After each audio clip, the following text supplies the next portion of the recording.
so I can eat some candy. Nigga, this shit ain't healthy. Nigga, hold your tits. Got that motherfucker chopped, man. It's a beautiful ass Sunday, you feel me? You know that not that chopped, but Mr. Nightmare drop his video tomorrow. I already seen it all day, man. Yeah, man, I'm finna go ahead and start rolling. I got my shits back, my ball of Marley's. You feel me? If you know, you know. But yeah, we got that chopped, man. Our police called Rick. I don't know how to say that nigga name at all. Side of Long Island, over an hour's drive from Midtown Manhattan, lies Gilgo Beach. It's kind of a lonely, desolate area. On one side, the mighty Atlantic. On the other, small bays and salt marshes. And it was there, hidden from the beach by the Ocean Parkway, up to 11, some even say up to 18 bodies were found over a 15-year period, hidden away in the underbrush. Damn! Since 1996, up to 18 sets of human remains have been found along this one desolate beach across a 3-mile area.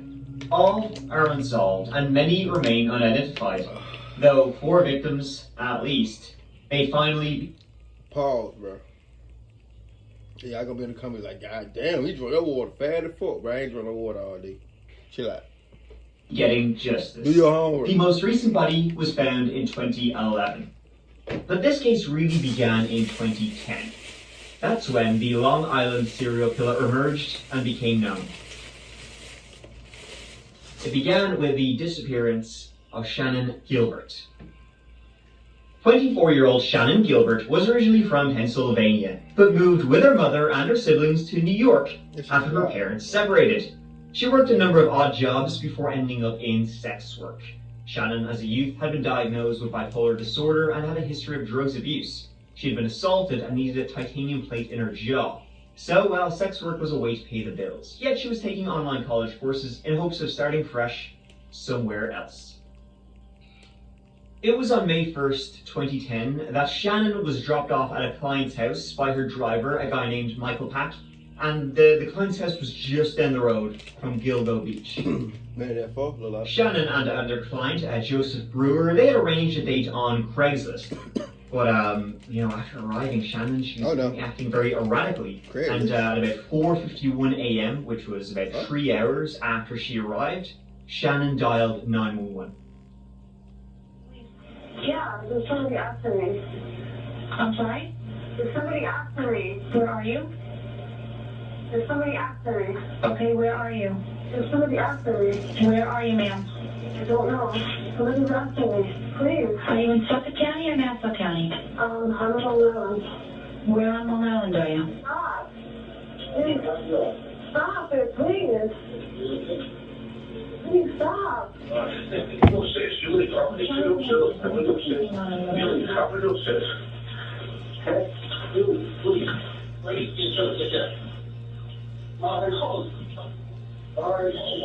the matter? Are you okay? Where are you gonna go? Where are you gonna go? The call is weird. She's extremely disoriented. Maybe on something, maybe having some sort of mental health issue. Whatever the situation, things were not good. She'd make a couple more 911 calls. She would run outside of this Joseph Brewer guy's house. She would be banging on neighbors' doors before eventually vanishing into the night. On May 3rd, her family filed a missing persons report. The 2 men who were there that night, Joseph Brewer and Michael Pack, they were investigated, they were polygraphed, but neither were ever named suspects in whatever happened to Shannon. Both would say, nothing bad happened. She just began behaving really strangely and ran off by herself. Didn't have a clue what she was on about. It's like she just lost the plot and vanished. That's what they say happened. Police back at the beach, hoping today would be the day that they actually find the remains of Shannon Gilbert. It was while searching for Shannon, months later, in December 2010. The searches had basically died down, but one officer and his canine unit were out in that general area, training and searching kind of at the same time, that the first body was found. He was walking along with his canine when the dog suddenly got the scent of the human cadaver. They found one. Over the next few days, another, and so on. 4 bodies have turned up on a Long Island beach. Police beginning a wide-ranging search for clues. Police say 3 of the bodies badly decomposed. This discovery followed skeletal remains found days earlier. More searches will be done, more bodies found, including Shannon's, eventually in December 2011. With so many bodies found in such close proximity, the Long Island serial killer case began. Some of the bodies would be identified, others, still to this day, remain unknown. Some, like Shannon, the cause of death is undetermined. It's believed that 4 of the victims found, the first 4 are definitely linked, and they're known as the Gilgo Beach 4. They were discovered in December 2010 in close proximity, and their bodies were in similar positions, found at the wrists or ankles, covered in burlap sacks and such, and it appeared those 4 had been dumped out of a car. They were so close to the road. They were Maureen Brainerd Barnes, 25 years old, Melissa Barthélemy, 24 years old, Megan Waterman, 22, and Amber Costello, 27. All were sex workers, all similar looking, similar builds, all petite, the tallest 5'5", the shortest 4'10", and all had been in contact with someone via a burner phone shortly before they disappeared, and all were strangled to death. Alright. I know police had that location shit when they pinned the location when the car came from. Maureen Brainerd Barnes was originally from Connecticut. She worked as an escort on Craigslist and was last seen in July 2007. Melissa Barthélemy, from New York, went missing in July 2009. A week after Melissa went missing, her younger sister, a teenager Amanda, she began receiving calls from someone, calls that were, from a burner phone, that were threatening, that were vulgar, asking if Amanda was a whore like her sister, saying that he had assaulted and murdered Melissa and was watching her body rot. Megan Waterman was from Maine, like the others, an escort on Craigslist, and she went missing in June 2010. She'd been staying at a motel not far from Gilgo Beach at the time. And finally, Amber Costello, she was from the New York area, from a town just 10 miles from Gilgo Beach. She disappeared in 2010. Right now, based on the common denominators, the similarities of the victims, where they were dumped, the dismemberment, it looks like one person. This case is not cold. I don't like that term because it indicates that we've given up on it and that it's put in a file drawer someplace. Not true. And I tell people all the time that when we do catch the person, everybody will be surprised. The case of the Long Island serial killer is one of those cases that probably could have been solved like years earlier if only they... Cause it be motherfucker like B2K. I watched the movie and B2K. Let me see, John Wayne Gacy. It was like them two, like them top 2. I can remember top of my head from top serial killers. I can remember. I'm talking about just normal people like BTK. He was a goddamn, what the fuck? He was working for the city, whatever city town he working at. He working for the Dog Pound or some shit. He was working for them. John Wayne Gacy, I forgot what the fuck he was doing. He was a clown and all that other bullshit and all that rah.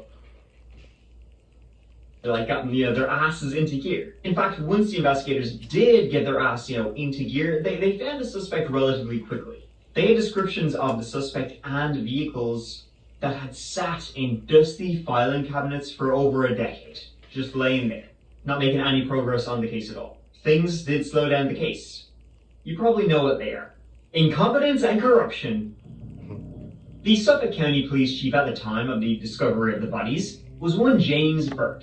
And guess what? He was arrested in 2015 and later convicted of beating the ever-living shite out of a suspect who had stolen out of James Burke's car cigars, sex toys, and a big old bag of porn. Cigars and sex toys is a damn good Saturday night. There was a big old cover-up of this, of course, that would eventually land the DA in prison and a conviction for the county's top anti-corruption prosecutor. Can we just assume that everybody who is involved in anti-corruption is, you can just scratch out the ante? And during all this time, during the first good couple of years, the FBI were continually asking, hey, do you want a dig out? You want a bit of a hand on the old Gilgo Beach Long Island serial killer case by any chance? To which James Burke and the Suffolk County Police would respond, no. Probably because of the whole kind of corruption thing, so, Now, over the years, there have been a number of suspects, including one John Bitrolf, who, when I covered the story before, I was kind of pretty set on that he was involved. Look who's the fucking idiot now, this guy. The Suffolk County prosecutor was pointing at him, and he already had been convicted of murdering 2 sex workers and suspected of a 3rd murder. He also lived like only 3 miles from Gilgo Beach, and he was a hunter and a carpenter, so he kind of like fit the bill. Another suspect was a Peter Hackett, who was a neighbor of Joseph Brewer. Joseph Brewer was Shannon's client she was with the night she disappeared. Peter was a former doctor, and so he specialized in biology, if you catch my drift. He was literally a doctor. But yeah, after Shannon disappeared, Shannon's mother, who would later pass away, she would say this Peter Hackett guy was calling her all the time. Called her multiple times saying, oh, he had Shannon, he was taking real good care of her. When confronted with this, Peter would say, I never called Shannon's mother, ever. Phone records would, deny that. Also, some of Shannon's belongings were found just outside his home. There were a couple of suspects. Even James Burke, the police chief, was one of the listed suspects at the time. Apparently he was very violent with a couple of sex workers. So there were a number of suspects, and a psychological profile of who the Gilgo Beach killer was. A psychological profile was done. And experts would say the person responsible was likely a white male in his mid-20s to mid-40s, educated, has an expensive truck or car, is married, is employed. Not like some kind of weirdo, who you typically think like a killer would be. No, somebody who just blends in. Somebody, who you wouldn't expect to be your neighbor. Someone who's maybe even charming and disarming. He would have to be. But largely, the case of Lisk, it went ice cold. So then, let's get to when this haunting case started cooking with gas. And it all began with a new administration, a new chief of police, a new police administrator. And remember that phone call? The one Melissa Bartholomew's younger sister Amanda got saying, asking if she was a whore and saying he was watching Melissa's body rot. Well, a number of phone calls actually would be traced to burner phones. I mean, the call to Amanda seemed like it was made from the guy. And so then they start tracking down all these burner phones and where the calls to the victims, where those burner phone calls had been made. That was the main port of call for this new administration, investing in this new technology which was coming out and working with other agencies, making friends with the FBI once again, trying to narrow this down. They were, slowly, over time, able to determine that the burner phones used to contact the victims, calls had been made from the burner phones in 2 specific areas. One was Midtown Manhattan, specifically the area around Madison Square Garden and Penn Station. Those calls were made during the day. At night, calls were made from a place called Massapequa Park. Massapequa Park is a residential area in southern Long Island, half-hour's drive from Gilgo Beach. Funny enough, it's like an area that's already kind of associated with horror and with murder because the next town over is Amityville. So that's where calls from these burner phones were being made, and not just to the victims, but to the victims' relatives. And logically, from the times when the calls were made, he worked in Midtown Manhattan, he lived in Massapequa.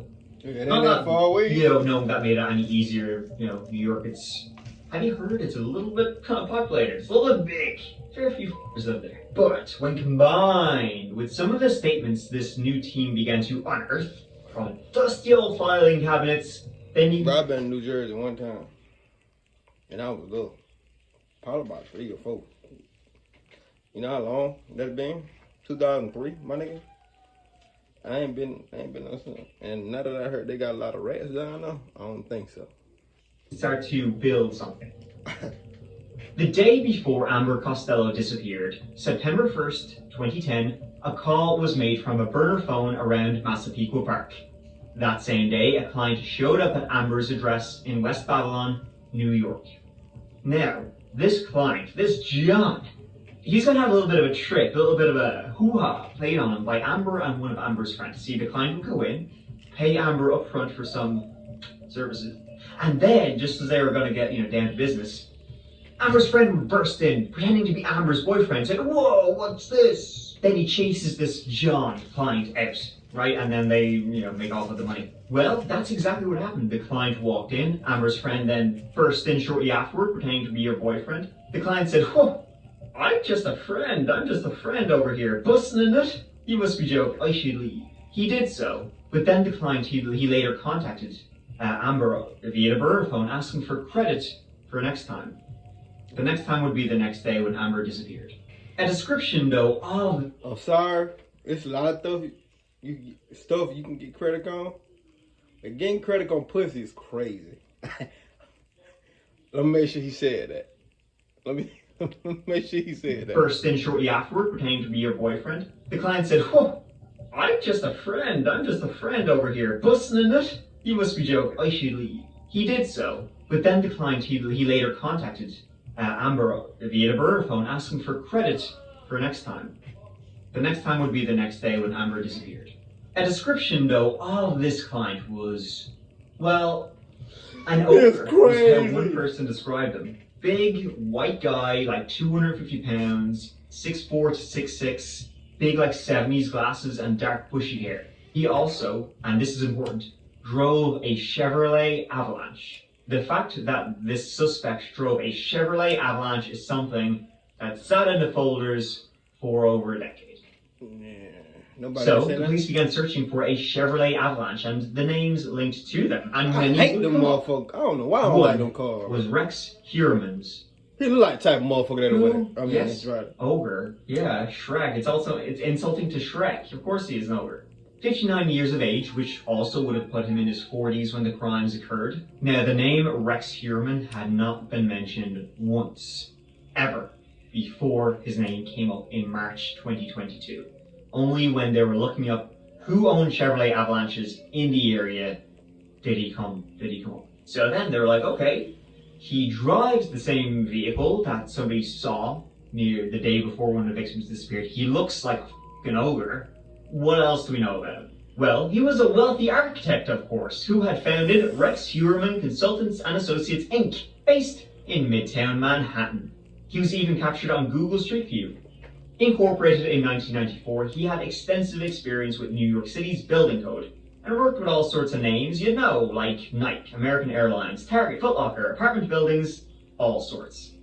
He also lived in Massapequa Park, just across the bay from Gilgo Beach. Well, color me fucking intrigued, lads. In fact, he hit like pretty much every ding on the original profile of the serial killer. They began investigating his online activity and found he had a penchant for sex workers, Tinder accounts, fake email addresses with fake names to accompany them, and disturbing ass internet searches. Think of the most disturbing things? That's what he was looking up. Very disturbing porn, violent sexual assault, kids. Yeah, all that. And when the investigation into the Gilgo Beach killings, was in its infancy. Oh, I ain't around that, but they had found back in the day hairs on some of the bodies, on some of the burlap sacks, on some of the duct tape that was used to bind some of the victims. But back then, they couldn't get any information from the hairs, the DNA, the technology wasn't there. That was back at that time, back in 2010-ish. Times have changed. Going through his trash and pizza boxes he discarded outside of work, a lot of the hairs found at the crime scene were, found to have come from Rex Heuermann's wife. One, most definitely, from him. And then, bombshell tonight, Rex Heuermann was arrested on July 13th, 2023, as he left his office for the one, most definitely, from him. And then, bombshell. Who the fuck is, bro? Who is that? Tonight, Rex Heuermann was arrested on July 13th, 2023, as he left his office for the evening. Rex, did you do it? 13 years in the making, and investigators are confident that they have this guy. Interestingly, it seemed like either Rex knew or he was going to strike again very, very soon. In the 14 to 16 months before he was arrested in July 2023, he had done over 200 internet searches of the Gilgo Beach killer and the Long Island serial killer. He was fascinated with, allegedly, himself. He also had been visiting escorts again. He also, and this is worrying, had been trying to track down one of the kids of one of his alleged victims. Rex was found to have been uploading selfies from the burner phone, so I mean, it's kind of a gotcha if you're actually uploading pictures of yourself. Well, it's kind of hard to prove that, they're not yours. These selfies were, by the way, for sex workers. Hey babe, like what you see? He was also seen on CCTV in stores paying for more minutes, and he would use the name Andy Roberts as his name linked to the burner phone, also Tinder and email addresses. It's really like the progress of technology that made this case kind of solvable. How they were able to track down the phones and where they were used and where the burner phones were used and where Rex's actual phone in his name was. And those two phones would travel together, so that they were able to definitively link them two together. And then you combine it with the hair, that the DNA was found to be unusable back in the day, over 10, 15 years ago. Now it's hella usable. Still, though, I mean, the fact that they had a description of him and a description of his vehicle just languishing in a drawer for almost a decade, and it was never followed up on, I mean, come on now. From his online records, he looked up plenty of articles about the Long Island serial killer. Fascinated. So he was. And he also looked up, as I said, some very sick shit. Now, Rex Heuermann has pleaded not guilty to all the charges. That's murder in the first and second degree of Megan Waterman, Amber Costello, and Melissa Bartholomew. He has not been charged with, although he is suspected of, the murder of the fourth Gilgo victim, Maureen Brainard Barnes. Did hear the district attorney outline his case. I will say to you folks that it's extremely circumstantial in nature. In terms of speaking to my client, the only thing I can tell you that he did say as he was in tears was, I didn't do this. We obviously don't have any evidence. This is the beginning of the case. Everybody is presumed innocent in our country. There's a presumption of innocence, and we're looking forward to fighting this case in the court of law, not in the court of press. Since his arrest, fascinating tidbits about Rex Heuermann. If it looked like a duck, act like a duck, quack like a duck. That means he was looking up prostitutes, looking up all this dumb shit online. And he ain't the killer. If you don't think so, you're dumb. Because why would you be looking up a motherfucker, the murders that ain't been solved yet? I ain't got time to do that. I'm not doing that shit, bro. I don't give a fuck about that shit. I mean, anyway, but fuck, I worry about some shit happened when I was 3 years old. If that shit ain't got nothing to do with me. Come on now. Married father of two have come out. First of all, his house, right? You think, this lad, hotshot architect in Midtown Manhattan, must be breaking it in. Mansion, right? Wrong. His house is a real shithole. His house was described as the eyesore of the neighborhood. Damn. It is, in fact, Rex's childhood home. Now, the police would learn, and this is all in the arresting affidavit, that when he killed the three victims he's been charged with, at that time his wife was out of town. She was out of New York when those three people were killed. She was either, in Maryland or in Iceland, or she just was not. So that's why police believe that, after he contacted them on Craigslist, talking to them via the burner phone, went to pick them up, he likely brought them back to his house and killed them there. Then he dumped them in Gilgo Beach, which is not far. Yeah, seemed like he gave his neighbors the creeps. His was the house you tell your kids not to trick-or-treat at. One neighbor, when asked, are you shocked, to hear your neighbor, your longtime neighbor is, a possible serial killer? Does that surprise you? Well, one said, and I quote, I wasn't surprised at all, because of all the creepiness. That'll do it. 300 guns have been removed from the home. Damn! He had licenses for less than half that. I mean, it's not surprising, though, that his house was a creepy house when you see some of the creepy shit that's been removed from the house, including, a creepy child's doll encased in glass, or the portrait of a disfigured woman. That's almost as unnerving as his wig. His wife has since filed for divorce because apparently if the creepy dolls weren't the straw that broke the camel's back. Kind of feels like it should have been. Now, co-workers, architecture buddies would say he was nice, he was sociable. Others would say he was creepy and unsettling. His job taught you about yourself? I think it's taught me more about how to understand people. Because the nigga sound like John Wayne Gacy. He did it. I discriminate. He did it. Dealing with the technical aspects, sure, they do up. Is something a person can learn. Mm-hmm. You go to school and do an architectural program. You work for the experience of doing architecture, but it's the people, how they're all so different, and how you deal with the people, I think, is one of the more interesting aspects that have come out of this. Yes? He had a habit of bringing up the Gilgo murders, a number of people said, like, a lot. Like, out of the blue. Like, oh yeah, building a new building. Ugh, cool. Gilgo Beach murders, anyone? Want to talk about it? Though, personally, I find that quite relatable. He was also a bit of an ambulance chaser, like the worst kind of litigious, like the reason your insurance is so high. Over the past 10 years, he filed at least 4 personal injury lawsuits against drivers, seeking, altogether, about 20 million. The defendants claiming he exaggerated or staged the heck out of his claims. He's also years late in paying hundreds of thousands in taxes. Really weird guy, Rex is. I mean, other than the whole, possible serial killer thing. He was once kicked out of a Whole Foods for stealing fruit. Like, he walked in and they had left out clementines in a little bowl near the entrance of the store, like for the kids to have. And they big grown ass. Well, don't mind if I do. There was a lot more than just the Gilgo 4, of which he's been charged with 3. Found on Gilgo Beach 11. My word say he did. Out there. So who knows if he will be charged with more, even more outside of New York. Damn, I wish they're looking into 4 sex workers who were found murdered near Atlantic City. Cases in Las Vegas or in South Carolina where he owns property. After 12 days, the search at Rex Heuermann's home ended.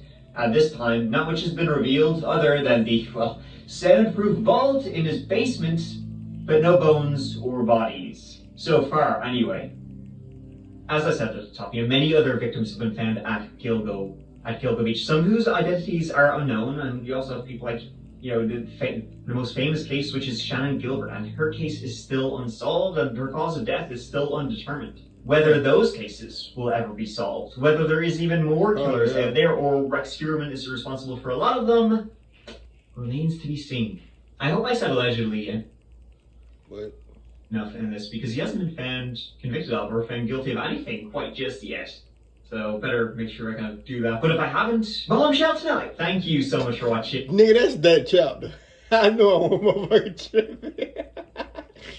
But yeah, man, that shit crazy. Like, if it look like a duck, quack like a duck, motherfucker, it's a duck. And he actually had to do that shit. I'm finna do another video. I'm finna do another Anna video. So by the time y'all see this, I'm posting this video first. So, yeah, man, that being said, give me a thumbs up, like, subscribe, see y'all motherfuckers on the next video. Let's ride, man.